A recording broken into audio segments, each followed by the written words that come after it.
The flash blinded her for a split second before she even realized what was happening.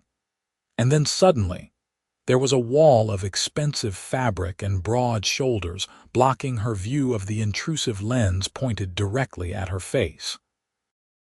"I'll block it," came the deep voice from the man who had positioned himself between her and the camera at the event that night.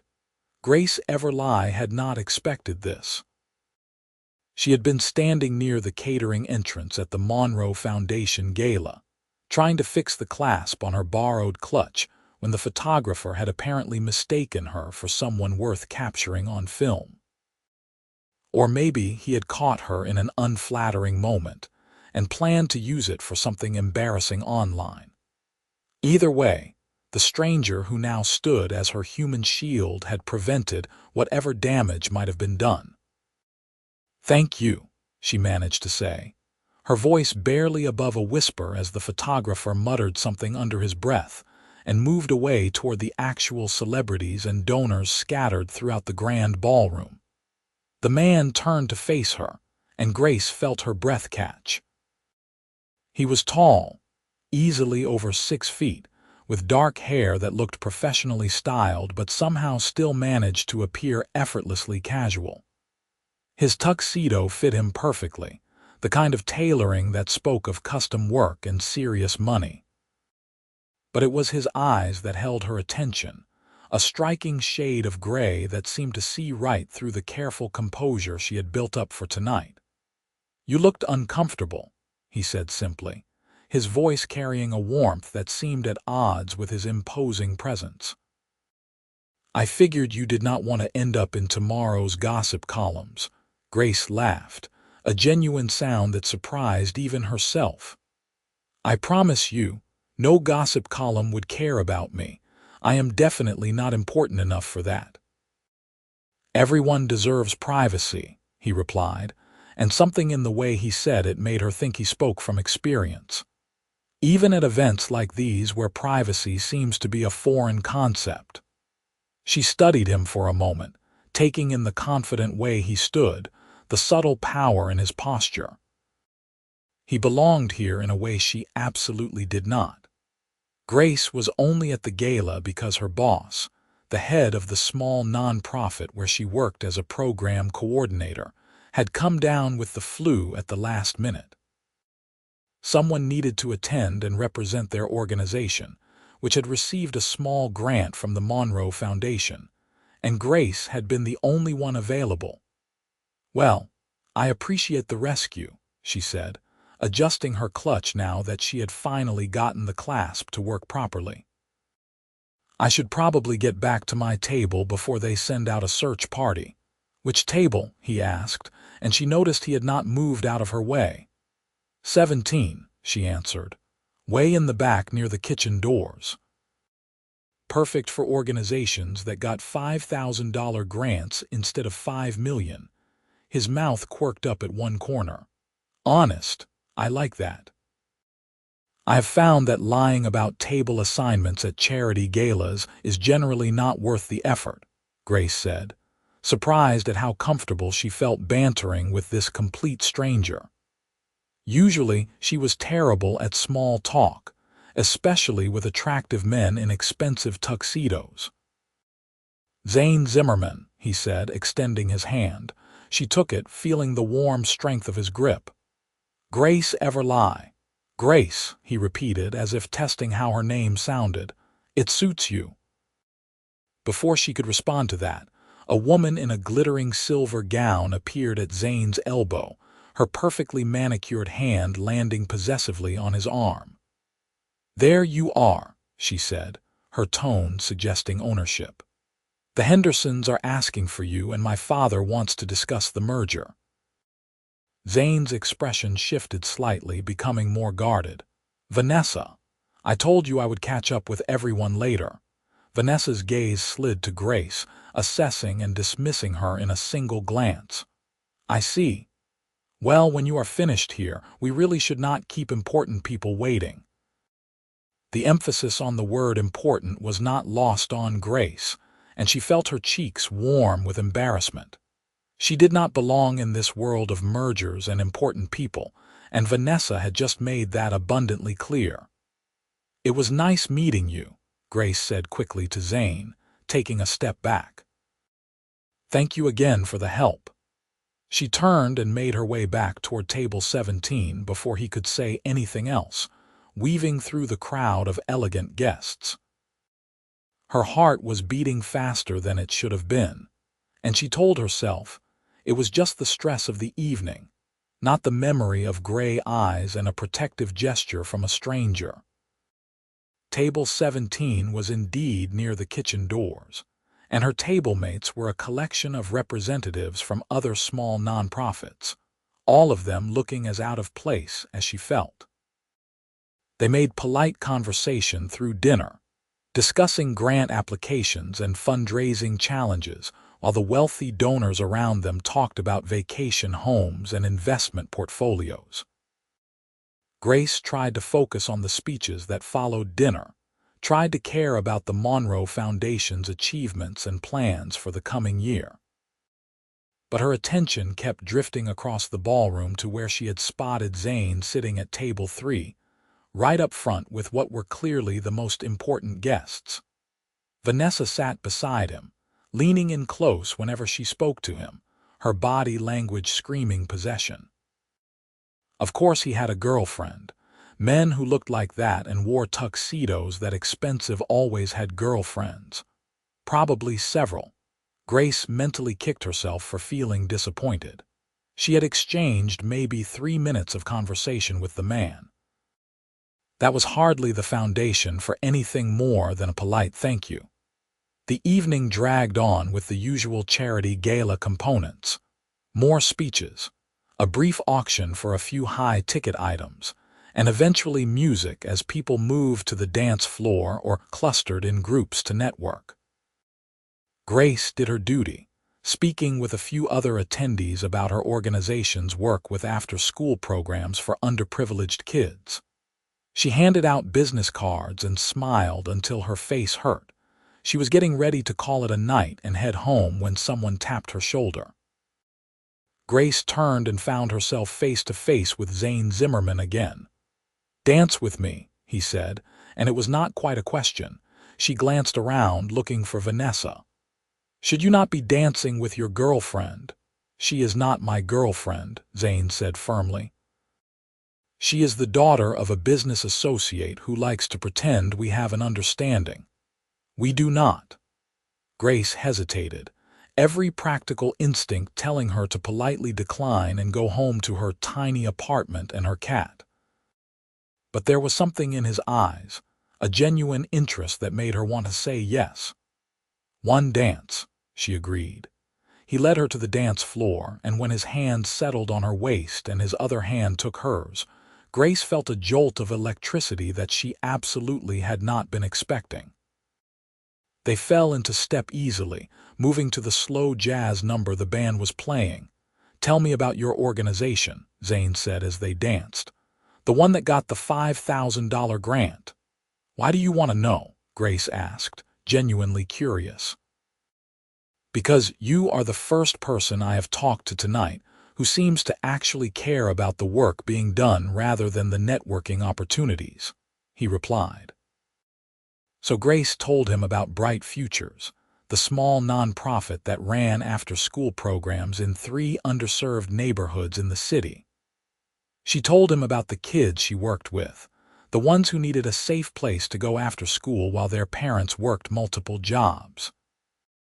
She explained how they provided homework help, art programs, sports activities, and nutritious snacks to children who might otherwise go home to empty apartments. "We have a waiting list," she said, surprised at how much she was sharing with this stranger.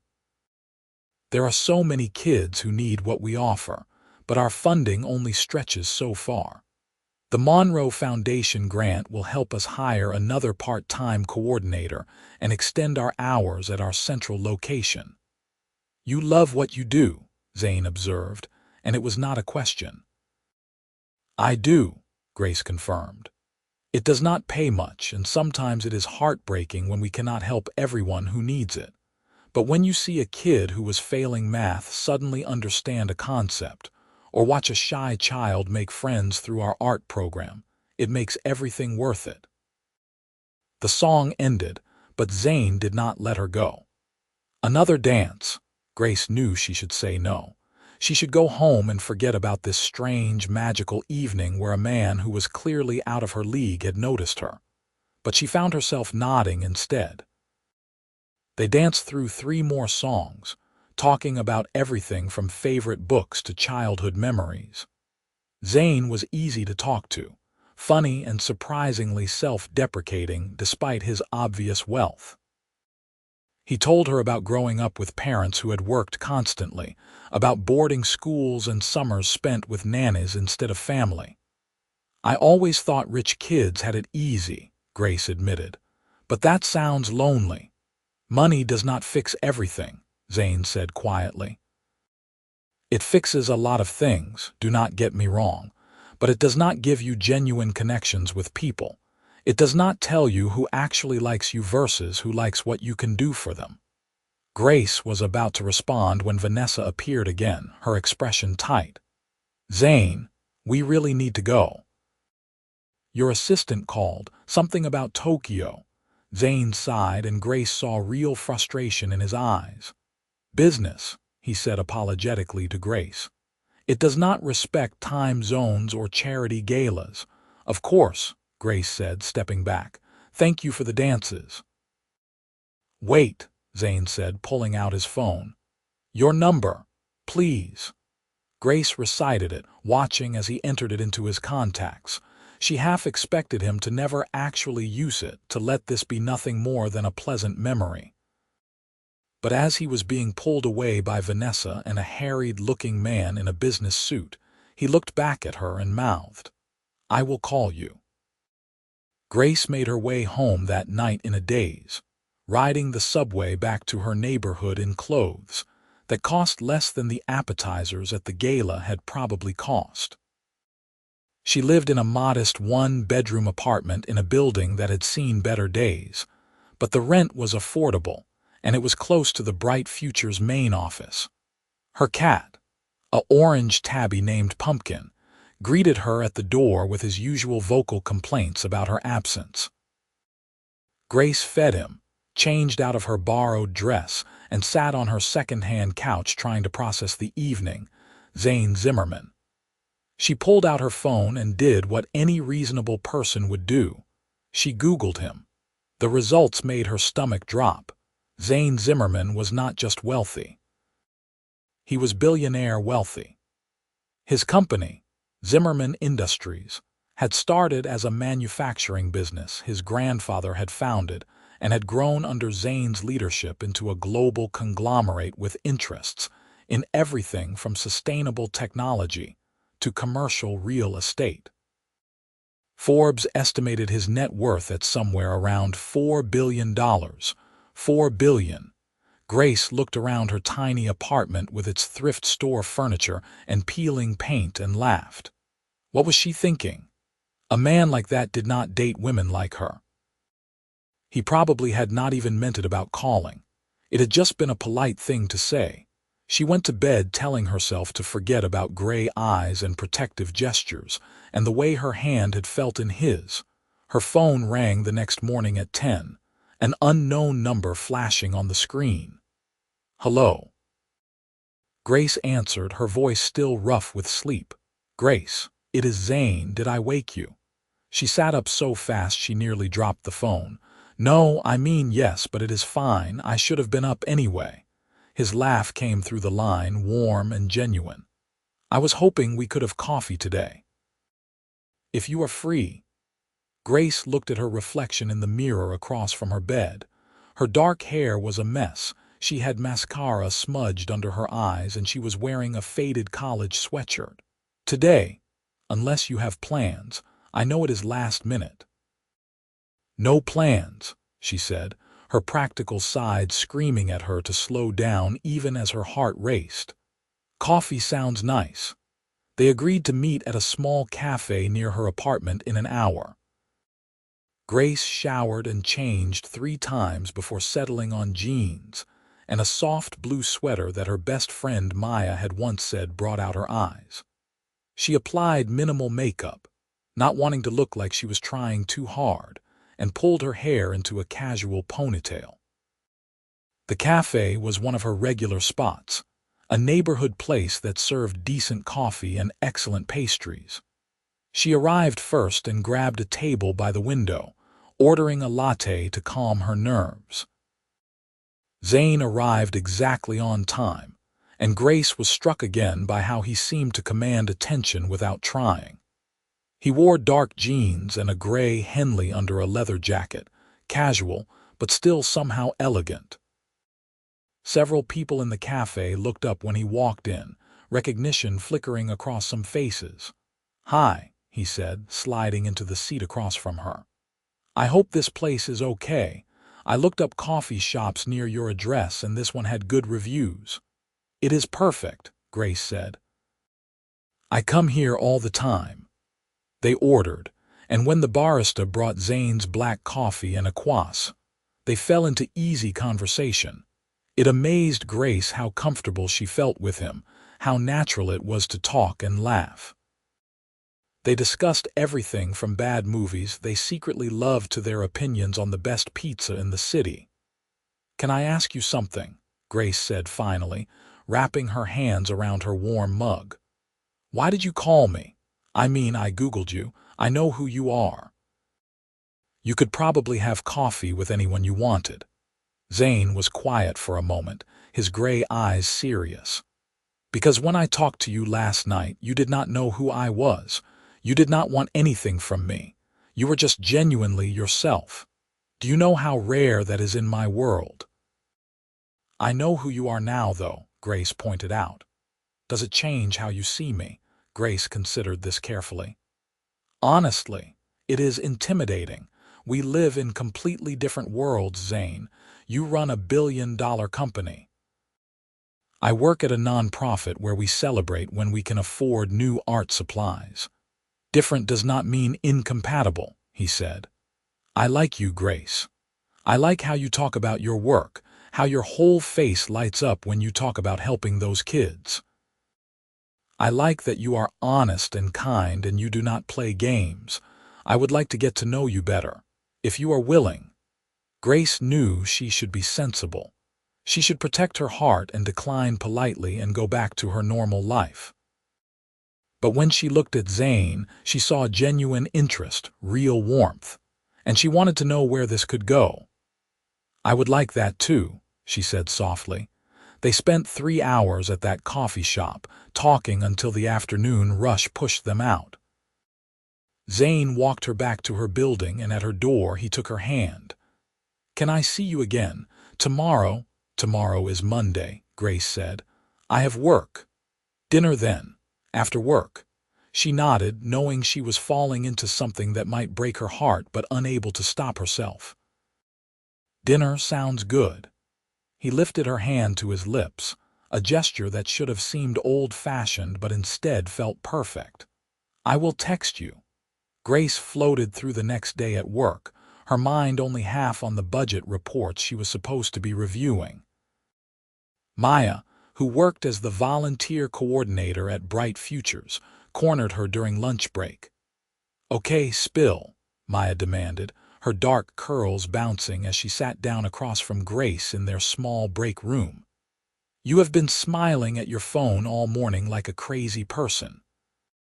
Grace filled her in on the gala, the photographer, and Zane. She showed Maya his texts from that morning, simple messages about hoping she had a good day and confirming their dinner plans. "Wait," Maya said, grabbing Grace's phone and reading the contact name. "Zane Zimmerman." "As in Zimmerman Industries."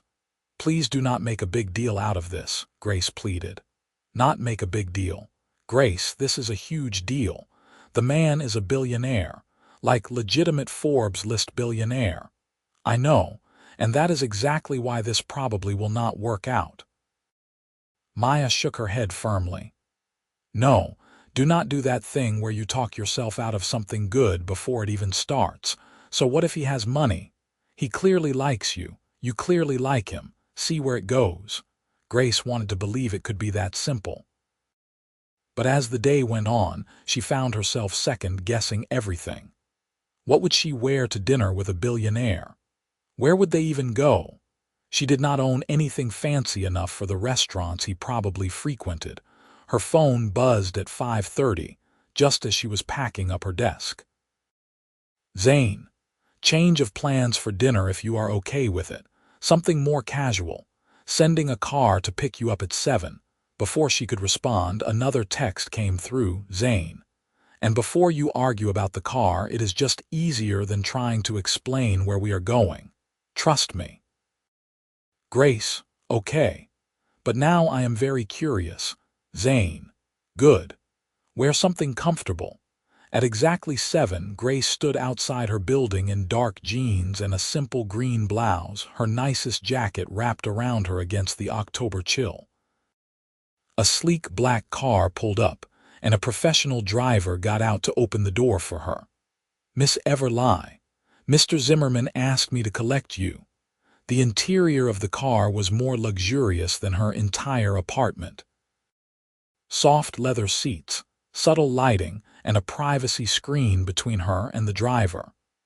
Grace felt completely out of her element as they drove through the city, heading away from the downtown area, where she had assumed they would be going. 20 minutes later, they pulled up to a building in a quiet residential neighborhood. It was clearly expensive, all glass and modern architecture, but not ostentatious. The driver let her out and Zane was waiting in the lobby. "Hey," he said, his smile genuine and warm. "Thanks for being flexible." "Where are we?" Grace asked, looking around the minimalist lobby.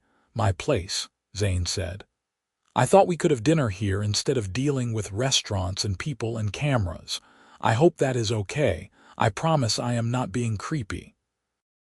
My housekeeper made enough food to feed 20 people, and I have a strictly enforced rule against being a creepy host." Grace laughed, some of her nervousness fading. "What is the strictly enforced rule?" "If you want to leave at any point, you just say the word and Robert will drive you home immediately. No questions, no pressure." The thoughtfulness of that gesture, the clear effort to make her feel safe and comfortable, made Grace's heart squeeze. "Okay, I trust you."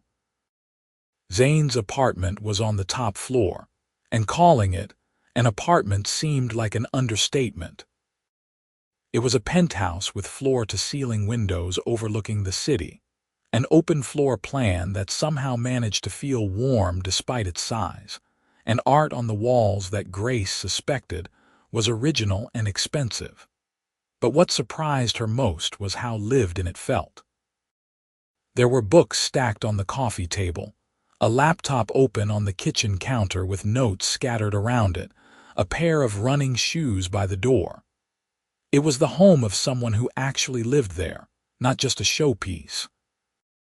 "Your home is beautiful," Grace said, walking to the windows to look out at the city lights beginning to twinkle in the dusk. "Thank you. I am not here as much as I would like to be, but when I am home, I want it to feel like an actual home." Dinner was laid out in the dining area, a spread of Italian food that smelled incredible. They served themselves, family style, and settled at the table. "So tell me about a typical day for you," Zane said, twirling pasta on his fork. "I want to know what your life actually looks like." Grace described her work days, the chaos of managing programs while also trying to secure funding, the joy of seeing the kids flourish.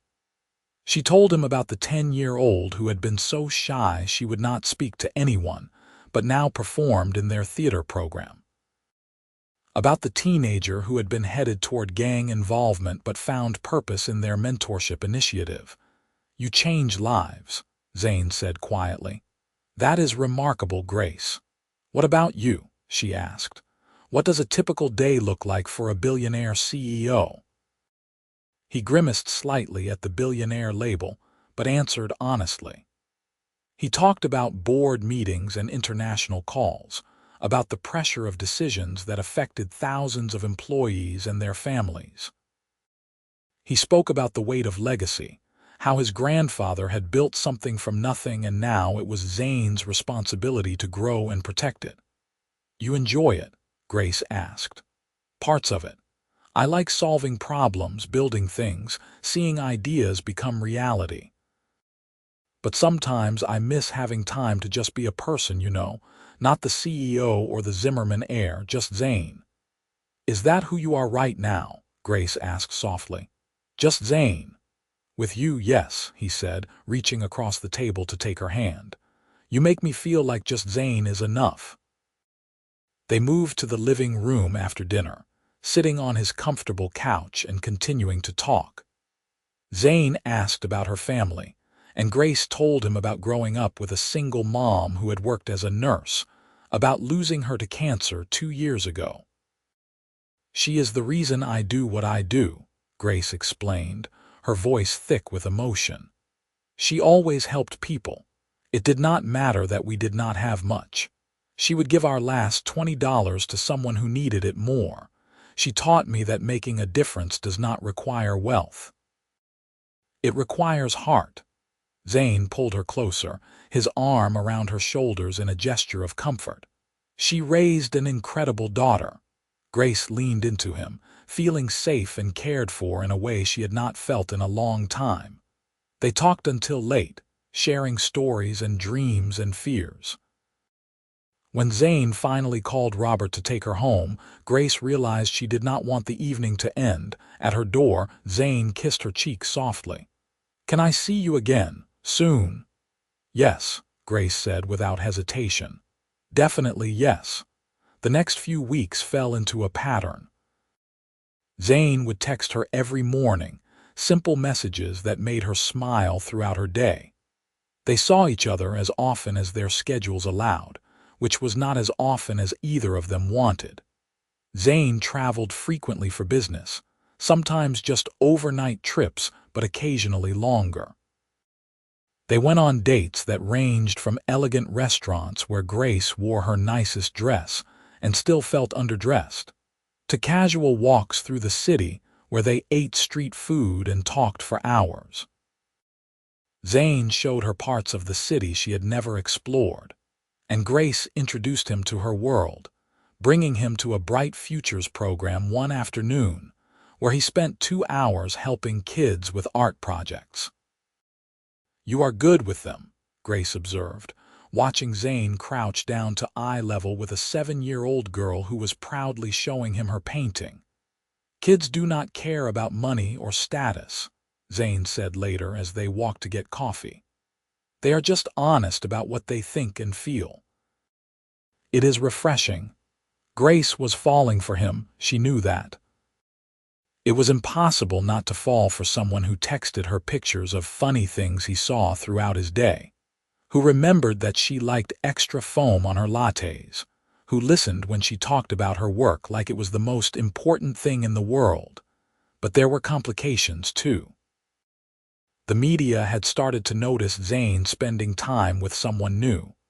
A few photos had surfaced online of them together, and the speculation had begun. Who was this mystery woman?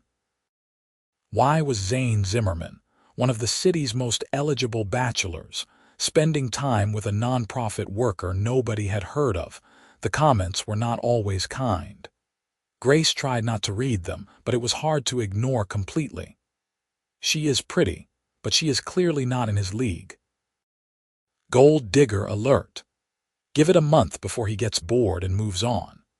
Maya found Grace reading through comments one night after a particularly harsh article had been published with grainy photos of her and Zane leaving a movie theater. "Stop reading that garbage," Maya said, physically taking Grace's phone away. "Those people do not know you. They do not know what you and Zane have." "What if they are right, though?" Grace said miserably. "What if this is just a temporary thing for him? A break from his normal world before he goes back to dating socialites and heiresses?" "Has he given you any reason to think that?" "No," Grace admitted. "He has been nothing but wonderful. But Maya, his world and mine are so different. I saw Vanessa at a fundraiser last week, and she made it very clear that she thinks I am temporary. that eventually Zane will come to his senses. Vanessa is a jealous witch who is mad that Zane chose you over her, Maya said firmly. Do not let her or anyone else make you doubt what you have. As if summoned by their conversation, Grace's phone rang. Zane's name lit up the screen. Hi, she answered, trying to keep her voice upbeat. Hey, beautiful, I am back from Chicago. Can I come over? Grace looked around her tiny apartment at the mismatched furniture and the water stain on the ceiling she kept meaning to tell her landlord about. Zane had never been to her place. They always met at his home or went out. Sure, she said, making a quick decision. Do you need my address? Already have it. See you in 30. Grace spent the next 25 minutes frantically cleaning, shoving clutter into closets and lighting a candle to mask the smell of old building. When the knock came, she took a deep breath and opened the door. Zane stood there with takeout bags from her favorite Thai place and a bouquet of sunflowers. You remembered, Grace said, taking the flowers. She had mentioned once in passing that sunflowers were her favorite. I remember everything you tell me, Zane said, following her inside. If he was bothered by the difference between her apartment and his penthouse, his face did not show it. Instead, he looked around with genuine interest. This is nice. It feels like you. They ate on her couch with Pumpkin demanding attention, watching a cooking competition show and arguing playfully about which contestant was the most talented. It was domestic and simple and perfect. Grace, Zane said during a commercial break, turning to face her. I need to tell you something. Her heart sank. This was it. This was where he told her it had been fun, but he was going back to his real life. Okay, she said, bracing herself. I am falling in love with you, Zane said, his gray eyes serious and intense.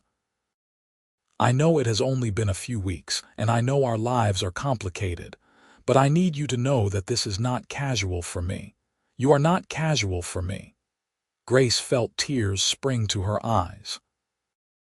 The articles online, the comments, people saying I am not good enough for you, stop, Zane said, cupping her face in his hands. You are more than good enough. You are kind and passionate and real. You care about making the world better, not just making more money. You see me as a person, not a bank account or a business deal.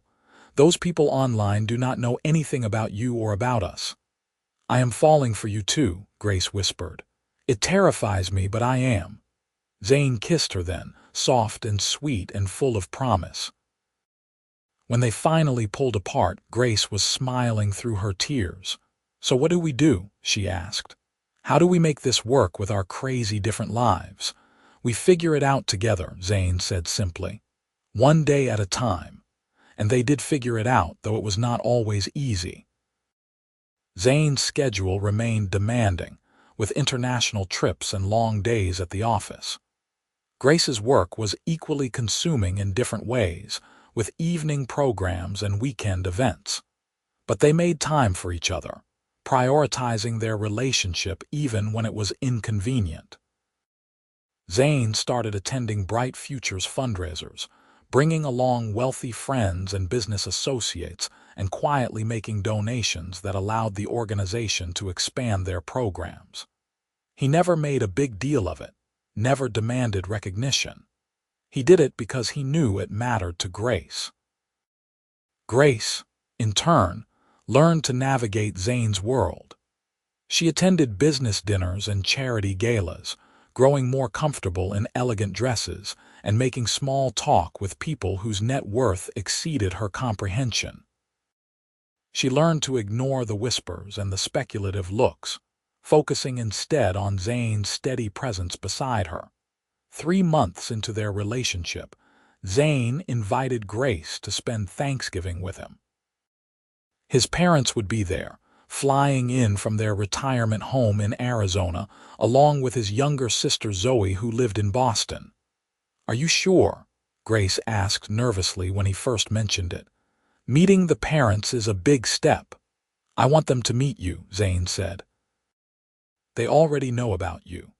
My mom calls me every week demanding to know when she gets to meet the woman who has me smiling at my phone like a teenager. Thanksgiving arrived cold and crisp, the first real taste of winter. Grace dressed carefully in a deep burgundy dress that Maya had insisted she buy for the occasion, her hair falling in soft waves around her shoulders. Zane picked her up early, and she could see he was nervous too, which somehow made her feel better. His parents were staying at Zane's penthouse, and when Grace walked in, she was immediately enveloped in a warm hug by a petite woman with silver hair and Zane's gray eyes. "Grace, finally. I am Zara, and this is my husband Zachary. We have been dying to meet you." Zachary shook her hand with a firm grip and a warm smile. "Our son has not stopped talking about you. It is nice to put a face to the name." Zoe arrived shortly after, a whirlwind of energy and enthusiasm. She was 26, worked as a marine biologist, and immediately pulled Grace aside. "Thank you," Zoe said quietly. "For what? For making my brother happy. I have not seen him like this in years. Maybe ever." Dinner was chaotic in the best way, full of laughter and stories and good-natured teasing. Zane's parents wanted to know everything about Grace, her work, her background, her interests. But their questions came from genuine curiosity, not judgment. "Your organization sounds wonderful," Zara said over pumpkin pie. "I would love to come visit sometime, if that would be appropriate. I taught elementary school before Zachary and I had kids. I miss working with children." "We would love to have you," Grace said warmly. "The kids are always excited to meet new people, and we can always use volunteers."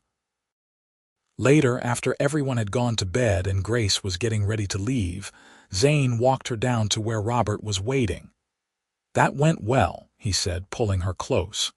"Your family is wonderful," Grace said. "Your mom hugged me goodbye 3 times. She loves you. They all do.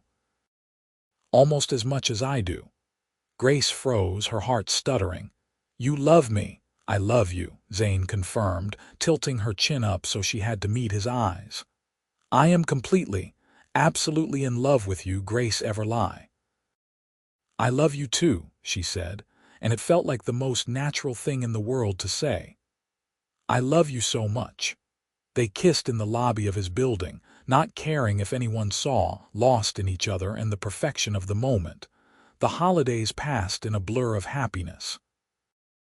Grace and Zane spent Christmas together, exchanging thoughtful gifts that had nothing to do with money and everything to do with knowing each other.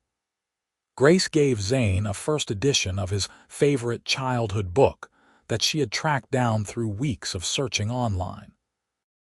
Zane gave Grace a painting created by one of the kids from Bright Futures, a vibrant sunset scene that the 10-year-old artist had made especially for her, framed beautifully along with a note explaining that Zane had commissioned it and made a donation to fully fund the arts program for the next year. As the new year began, they fell into a comfortable rhythm. Grace had a drawer at Zane's place now, and he kept clothes at her apartment for nights when he stayed over. They cooked together, watched movies, talked about their days. It was domestic and real and everything Grace had not known she wanted. But in February, things got complicated. A business magazine was doing a profile on Zane, and the reporter wanted to include information about his personal life. Specifically, about Grace. "I told them no," Zane said, pacing his living room with his phone in his hand. "I told them our relationship is private." "Maybe you should just do it," Grace said from the couch where she was curled up with a book. "Get it over with. If we are serious about this, people are going to find out eventually anyway." "I do not want to expose you to that scrutiny," Zane said. "You have seen how vicious people can be online. A magazine profile will make it so much worse." Grace set down her book and stood, walking over to take his hands. "Zane, I love you, And yes, the attention is scary, but I am not going to hide like I am something you are ashamed of. I could never be ashamed of you, he said fiercely. Then let's do the interview, together. Show people that we are real and we are serious. The interview happened 2 weeks later, a journalist and photographer spending an afternoon with them. They were careful about what they shared, keeping intimate details private but being honest about their relationship and how they had met. When the article came out in March, the response was overwhelming. The photos were beautiful, showing them laughing together, Grace's hand in Zane's, a candid shot of them cooking in his kitchen.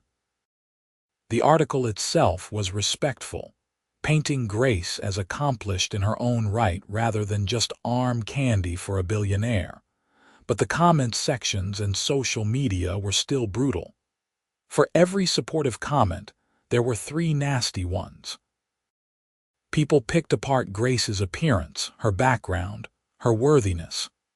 A few outlets dug into her history, publishing details about her mother's death and their financial struggles that felt invasive and cruel. Grace tried to ignore it, but it was hard. She found herself second-guessing everything, wondering if she was really cut out for this life in the public eye. The breaking point came at a gala in April. Grace had been standing near the bar, waiting for Zane to finish a conversation with a business associate when she overheard 2 women talking. "I give them 6 months," one said. "He will get bored once the novelty wears off." "She is pretty enough, I suppose, but so ordinary," the other replied. Zane needs someone who can actually help his social standing, not drag it down. Grace felt like she had been slapped. She excused herself and found the bathroom, locking herself in a stall and trying to breathe through the panic. She loved Zane. God, she loved him so much it hurt.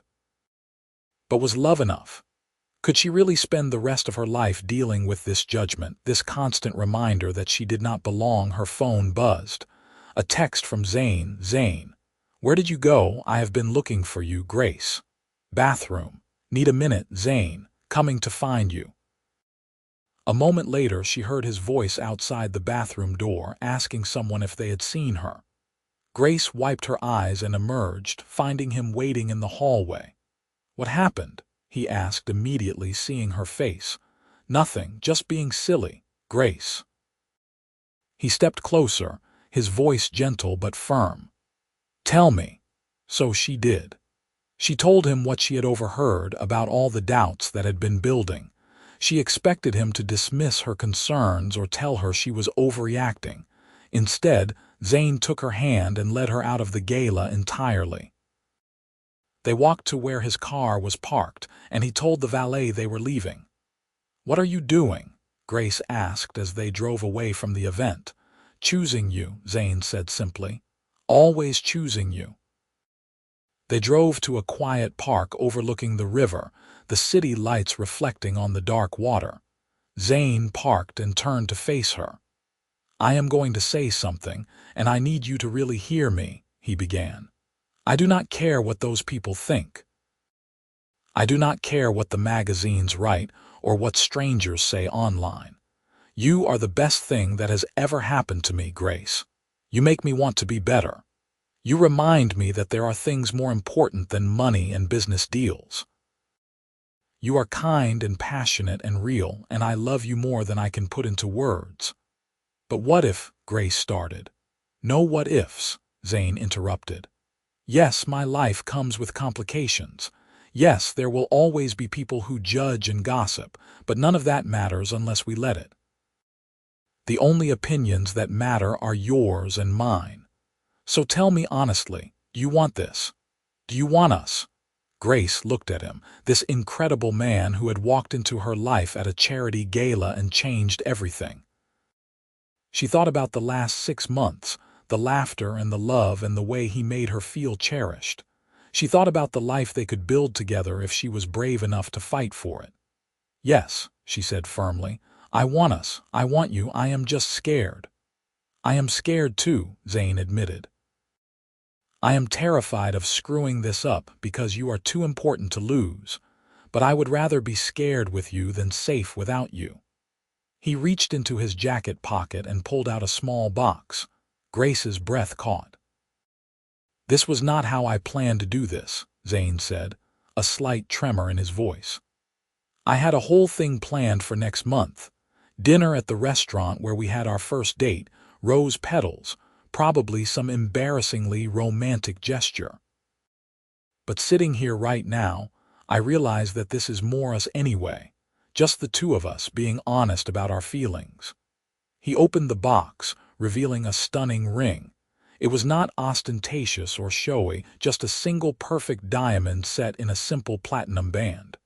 Elegant and timeless. "Grace Everlie, will you marry me?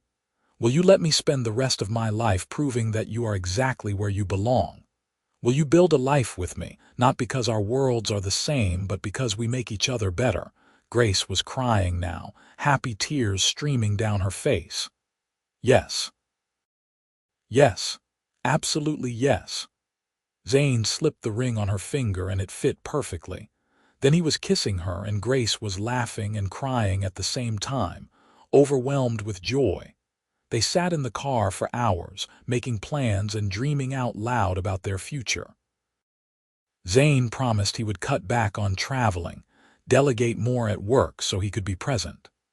Grace talked about possibly going back to school for her master's degree, something she had always wanted but never thought she could afford. They discussed whether they wanted kids someday, where they wanted to live, what kind of life they wanted to build.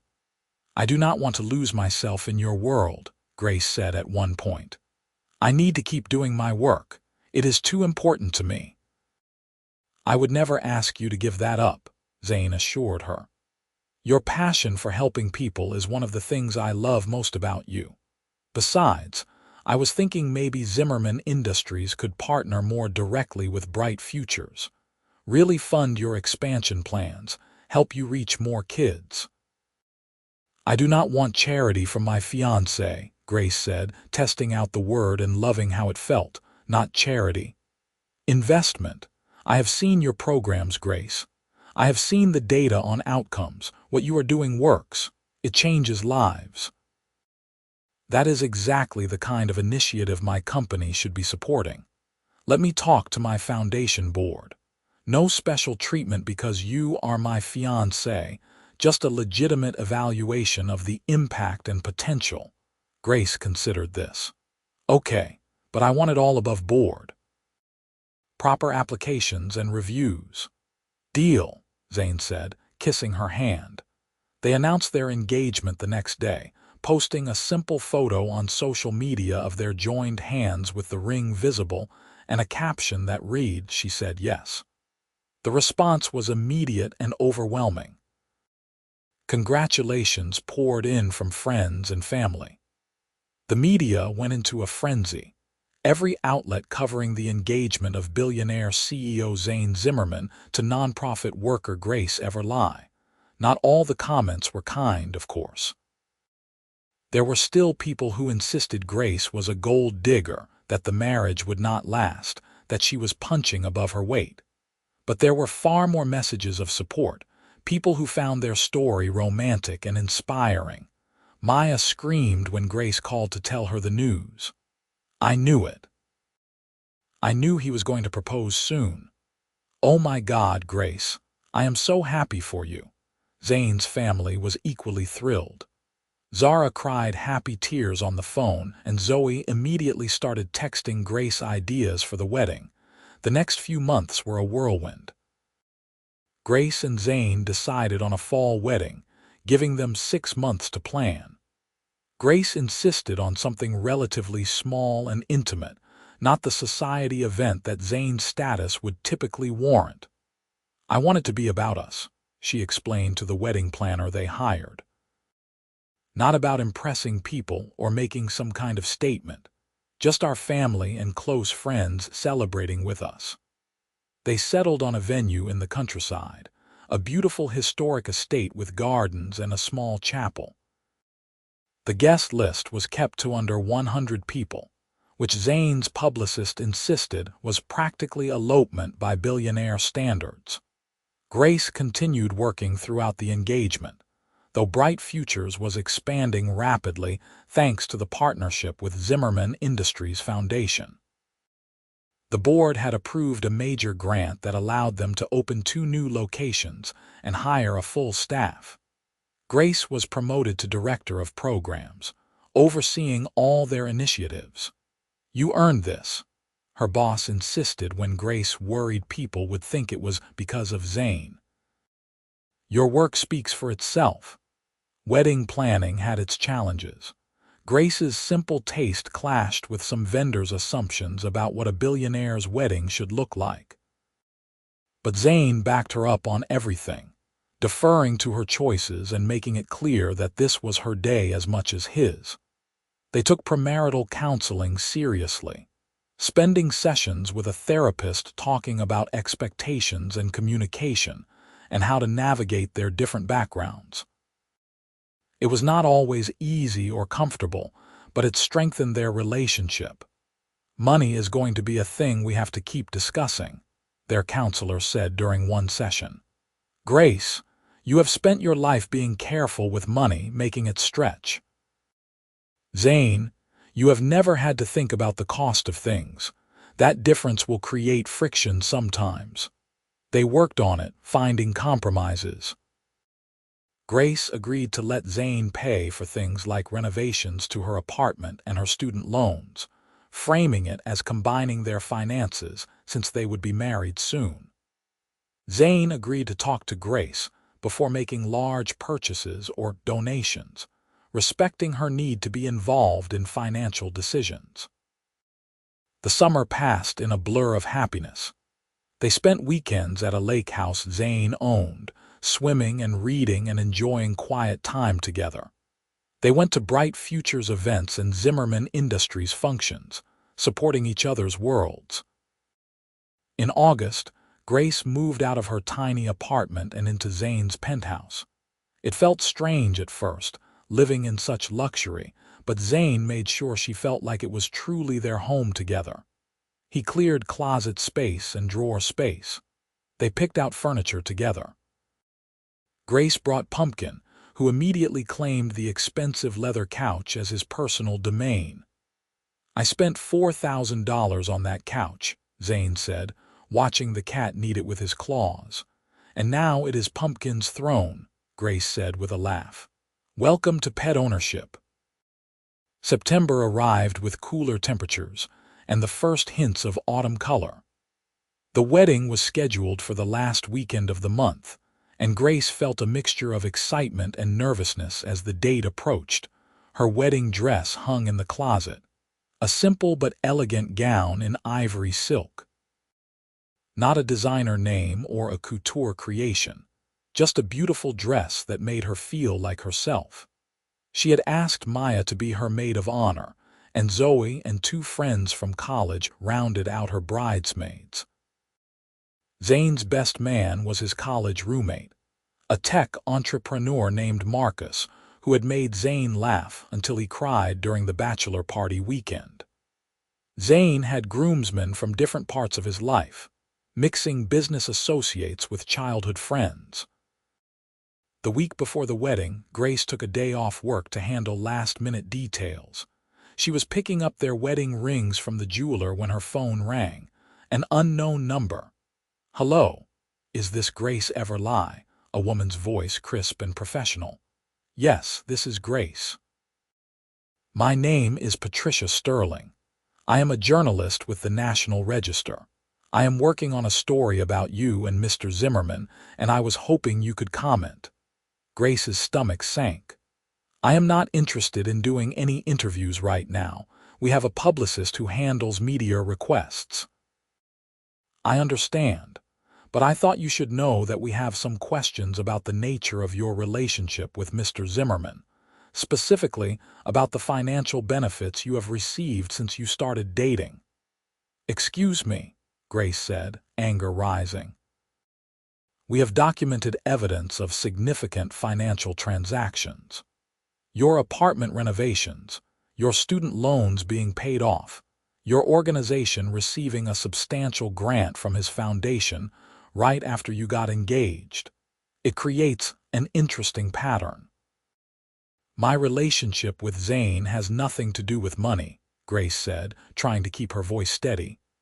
And I had nothing to do with the foundation's grant decisions. That went through their normal evaluation process. Of course. Well, our story runs tomorrow morning. I wanted to give you a chance to respond. No comment then. No comment, Grace said firmly and hung up. She immediately called Zane, her hands shaking. They are trying to paint me as a gold digger, she said when she had explained the call. They are going to make it sound like I have been using you for money. Let me call our legal team, Zane said, his voice tight with anger. We will sue if they print anything defamatory. But what if people believe it anyway? Grace said, feeling all her old insecurities rushing back. What if everyone thinks that is why I am marrying you? Grace, listen to me. I know why you are marrying me, and you know why you are marrying me. That is all that matters. Anyone who actually knows us will know this story is garbage.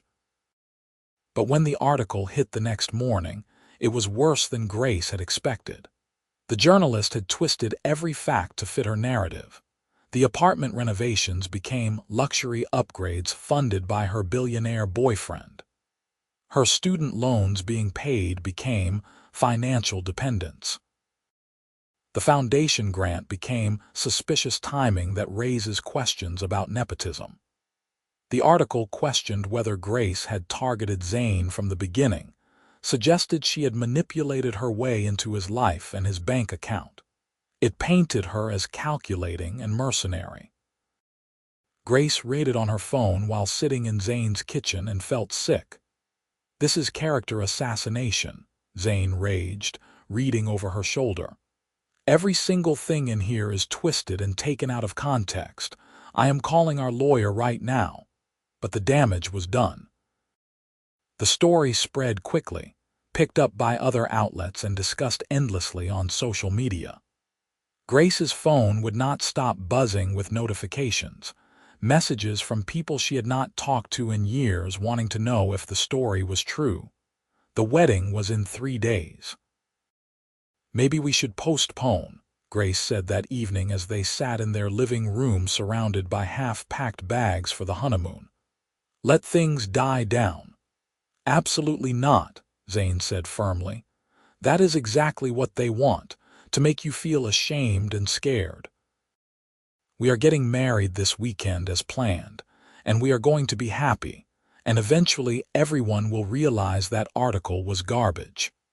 Grace wanted to believe him, but the doubt was creeping in again. What if he eventually resented her for all the drama and controversy? What if she could never fully escape the gold digger label?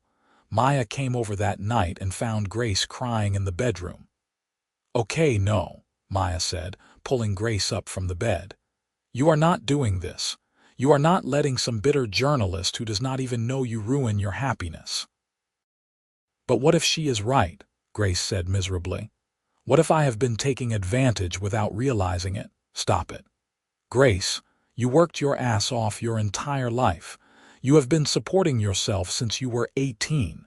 You run programs that change kids' lives.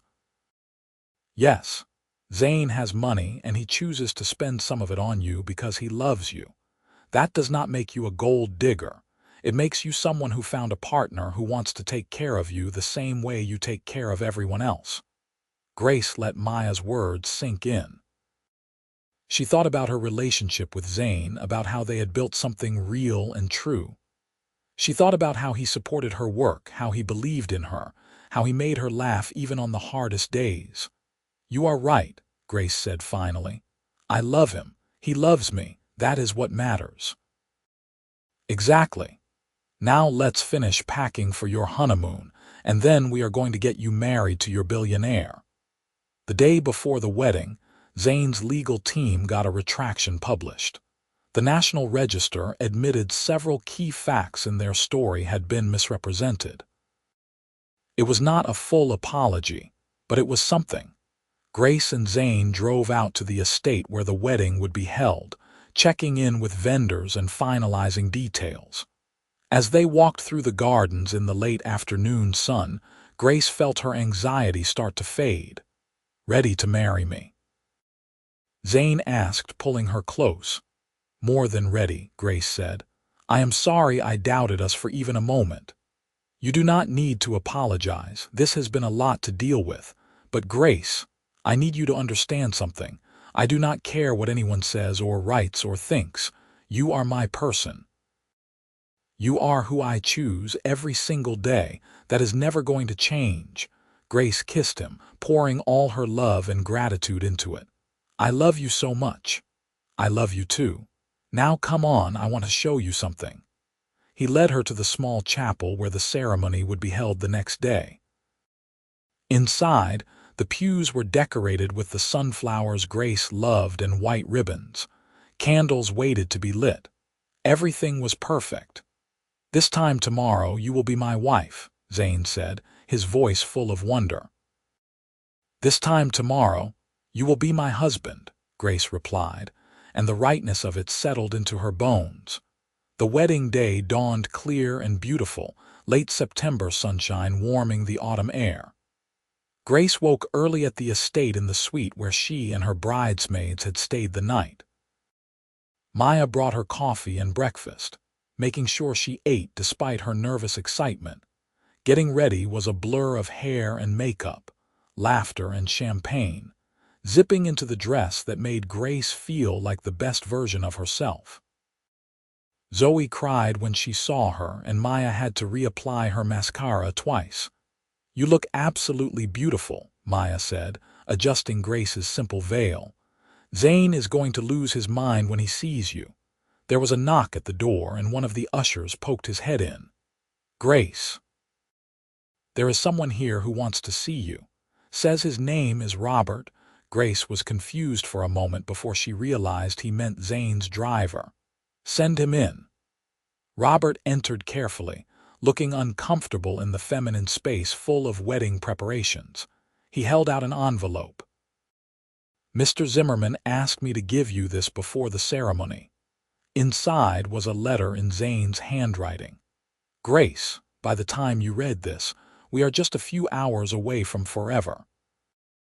I wanted to write down some thoughts while I still can, before I see you in your dress and lose the ability to form coherent sentences.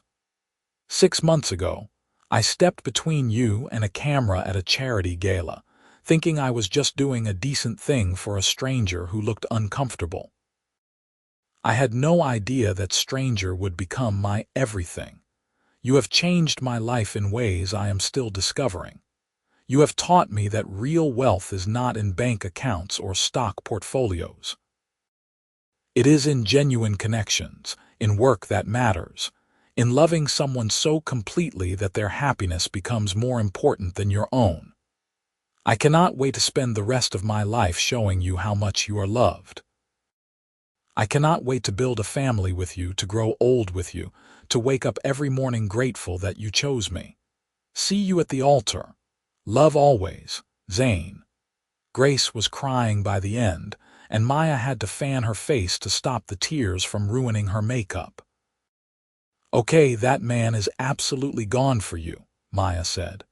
"Now let's get you married before you turn into a sobbing mess." The ceremony was scheduled for late afternoon, when the autumn light would be perfect.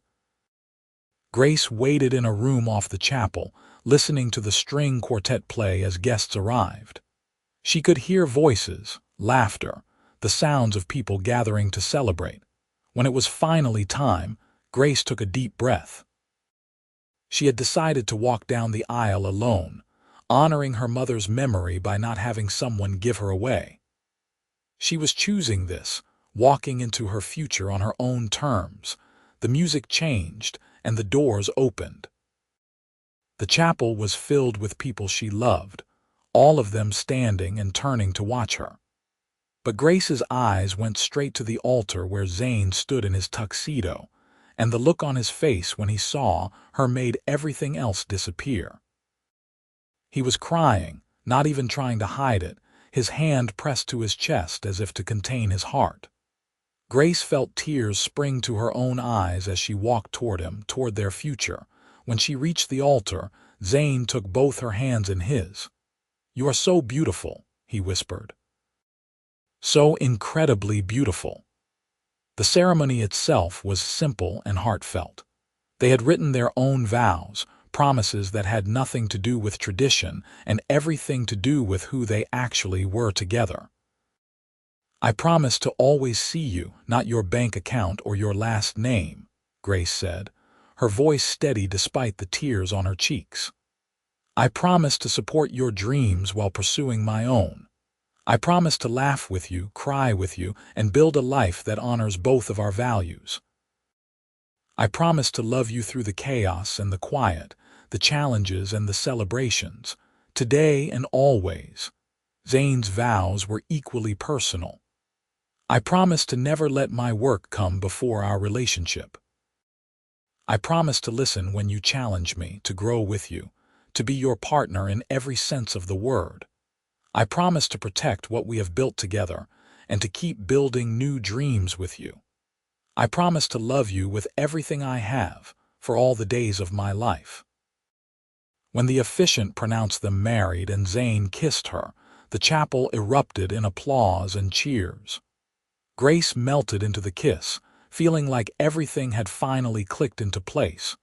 The reception was exactly what they had wanted, intimate and joyful. Dinner was served family style at long tables under strings of lights in the garden. Speeches were made that had everyone laughing and crying. Zane's father talked about how he had never seen his son as happy as he had been since meeting Grace. Maya told embarrassing stories from college that had Grace blushing. Marcus gave a best man speech that perfectly balanced humor and genuine emotion. For their first dance, they had chosen a classic love song, and Zane held Grace close as they swayed together, the rest of the world fading away. "How are you feeling, Mrs. Zimmerman?" Zane murmured against her ear. "Like the luckiest woman alive, Mr. Zimmerman," Grace replied. They danced with family and friends, cut a cake that was more delicious than beautiful, and celebrated until the stars came out. When it was finally time to leave for their honeymoon suite in the estate's guest house, they ran through a tunnel of sparklers held by their guests, laughing and holding tight to each other. The honeymoon was 2 weeks in Italy, exploring vineyards in Tuscany and getting lost in the streets of Florence. They ate too much pasta, drank too much wine, and spent lazy mornings in bed talking about their future. "I want kids," Grace said one morning as they sat on their hotel balcony overlooking the Italian countryside. "Not right away, but eventually. Is that something you want?" "I want everything with you," Zane said. "Kids, a house with a yard for Pumpkin to pretend to hunt in, family vacations, the whole beautiful mess of it." They talked about their careers and how to balance ambition with family life. Zane was already working on stepping back from day-to-day operations at Zimmerman Industries, grooming a COO to take on more responsibility. Grace was considering eventually transitioning to more consulting work, so she could have flexibility when they had children. "We will figure it out," Zane assured her. "Together like everything else." By the time they returned home, Grace felt settled in a way she had not in months. Yes, there would still be challenges. Yes, there would still be people who judged or gossiped, but she and Zane were solid. They were a team. Life settled into a new rhythm as a married couple. Grace kept her last name at work, wanting to maintain her professional identity, but was legally Mrs. Zimmerman. They hosted dinners at their penthouse, mixing Zane's business contacts with Grace's nonprofit colleagues, creating a community that spanned both their worlds. A year into their marriage, Zimmerman Industries Foundation announced a major new initiative focused on youth development and education. Grace was asked to serve on the advisory board, lending her expertise to guide the foundation's work. It was meaningful work that allowed her to impact policy at a broader level while still staying connected to direct service through Bright Futures. Zane cut back on international travel, delegating more and learning that the company could run well without him micromanaging every decision. He started joining Grace at Bright Futures programs regularly, becoming a familiar face to the kids who called him Mr. Z, and taught him the latest dance crazes. On their second anniversary, Grace surprised Zane with news that made him lift her up and spin her around the kitchen. She was pregnant. "Are you serious?" he asked, his hands immediately going to her still flat stomach. "We are having a baby. We are having a baby," Grace confirmed, laughing at his joy. The pregnancy was relatively easy, and they spent 9 months preparing, turning one of the spare bedrooms into a nursery. They took birthing classes together, read every parenting book they could find, and argued playfully about names. Their daughter was born on a sunny May morning, 6 pounds and 8 ounces of perfection. They named her Lily Grace Zimmerman, and Zane cried when he held her for the first time. "She is perfect," he whispered, staring down at the tiny face. "You are perfect." Parenthood was exhausting and wonderful and harder than either of them had anticipated. But they navigated it together, taking turns with midnight feedings and diaper changes, supporting each other through the sleepless haze of the first few months. Grace took 6 months of maternity leave, something she could only do because of Zane's financial support. She was grateful for the time with Lily, for the ability to be present without worrying about money. When she did go back to work part-time, Zane adjusted his schedule to be home more, wanting to be an active, present father. They hired a nanny, a warm grandmother named Helen who Lily adored. But Grace and Zane made sure they were the primary caregivers, building their schedules around family time. 2 years later, their son was born. They named him Miles Zachary Zimmerman, and he had Zane's gray eyes from day one. With 2 kids, life became beautifully chaotic. The penthouse was no longer pristine and perfect, but filled with toys and finger paintings and the sounds of children laughing. On their 5th anniversary, Zane planned a surprise for Grace. He had secretly purchased and renovated an old community center building in one of the neighborhoods Bright Futures served, transforming it into a state-of-the-art facility for youth programs. On the front of the building was a plaque that read, "The Billionaire Center for Youth Development," named after Grace's mother. Grace stood in front of the building with tears streaming down her face, overwhelmed by the thoughtfulness of the gesture. "You said your mom taught you that making a difference does not require wealth, it requires heart," Zane said, his arm around her waist. "But imagine what she could have done with both. This is her legacy and yours, a place where hundreds of kids will find support and opportunity and hope."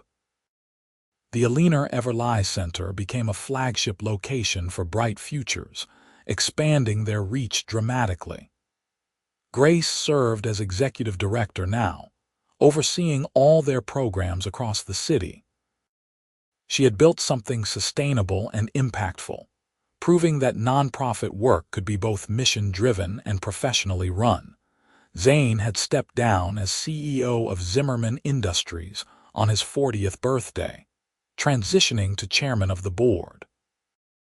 He wanted more time with his family, more time to focus on philanthropic work. Money was no longer something to accumulate but something to use for good.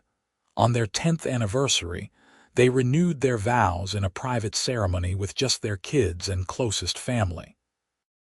Lily was 8 now, Miles was 6, and both of them insisted on being part of the ceremony.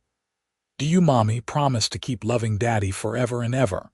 Lily asked solemnly, taking her job as flower girl very seriously.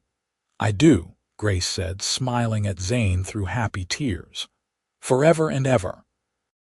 "Do you, Daddy, Promise to keep making Mommy smile like she does when you bring her coffee in bed, Miles asked, having been coached by his father. I absolutely do, Zane said. Every single day. They celebrated with a family vacation. 2 weeks exploring national parks and teaching the kids to appreciate nature. It was simple and perfect, nothing fancy or extravagant, just the four of them making memories. Life was not always easy. They had arguments about parenting styles and how to balance work and family. They navigated challenges within laws and the stress of running organizations. There were still occasional media stories that painted their relationship in unflattering ways, still comments online about their different backgrounds. But through it all, they chose each other. Every day, in big ways and small, they chose their love, their partnership, their family. Grace would sometimes think back to that charity gala, to the moment when a stranger had blocked a camera and changed the trajectory of her entire life. She thought about how terrified she had been of not belonging in his world, how she had almost let fear and insecurity destroy what they were building. She was grateful she had been brave enough to take the chance. Grateful for Maya's encouragement and Zane's patience, and her own determination to not let others define her worth. On a quiet evening when the kids were finally asleep, and she and Zane sat on their couch with glasses of wine, Grace leaned her head on his shoulder. "What are you thinking about?" Zane asked, his arm around her. "Just how lucky I am," Grace said. "How one moment, one gesture of kindness from a stranger led to all of this." "I am the lucky one," Zane countered. "You could have written me off as just another rich guy at a charity event. Instead, you gave me a chance. You saw past the money and the name and loved me for who I actually am." "We are both lucky then," Grace said, tilting her face up to kiss him. "Lucky we found each other. Lucky we were brave enough to fight for this." Years continued to pass, bringing new challenges and new joys. Lily grew into a passionate teenager who wanted to follow in her mother's footsteps, working in social justice. Miles showed an aptitude for business like his father, but with a creative streak that surprised everyone. Grace and Zane became grandparents eventually, welcoming Lily's children with the same love and joy they had experienced as parents themselves. The Billionaire Everly Center expanded to multiple locations, becoming a model that other cities replicated. Bright Futures grew into a nationally recognized organization, with Grace serving as a consultant and advocate while younger leaders took on operational roles. Zane used his business expertise and resources to support causes he and Grace cared about, from environmental conservation to education reform. Together, they created a family foundation that would continue their work for generations. They traveled when they could, exploring the world together. They maintained friendships from every phase of their lives, staying connected to the people who had supported them. They hosted holidays and celebrated milestones, and built a life that honored both of their values. On their 25th anniversary, their children threw them a surprise party at the original venue where they had gotten married. The estate looked different, older, but still beautiful. Many of the same people who had attended their wedding were there, along with new friends made over the years. 25 years, Zane said in his speech, his arm around Grace. 25 years since I married my best friend, my partner, the love of my life.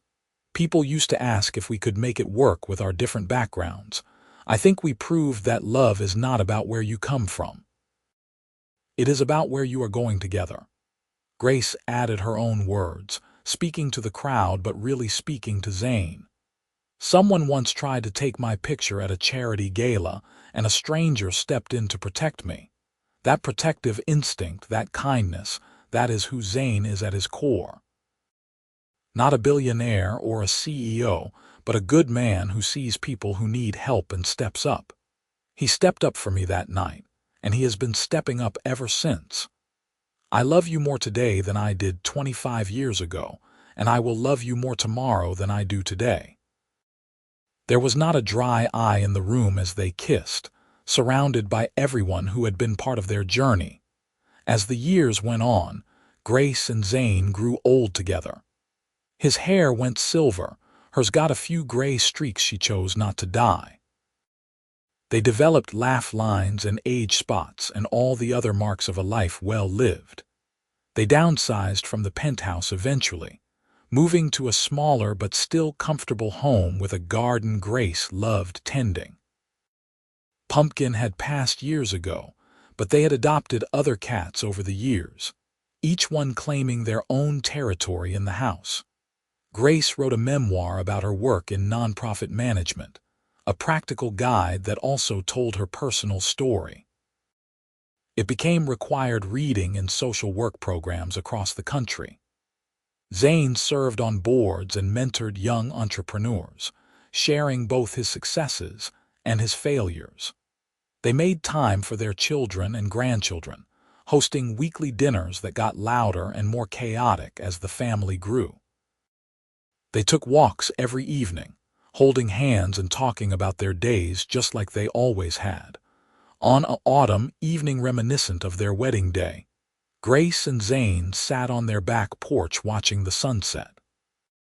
They were in their 70s now, still healthy and active but aware that time was precious.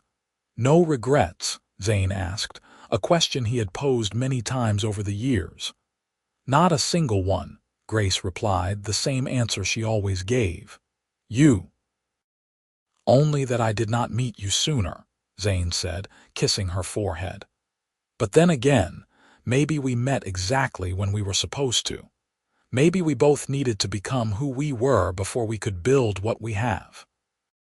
Grace squeezed his hand, thinking about the scared young woman at a charity gala who had not thought she belonged.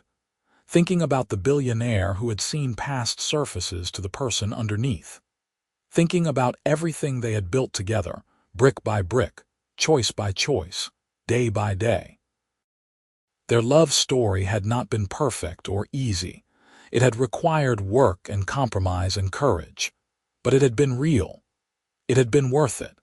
And it had given Grace a life beyond anything she could have imagined that night when a stranger had stood between her and a camera, changing everything.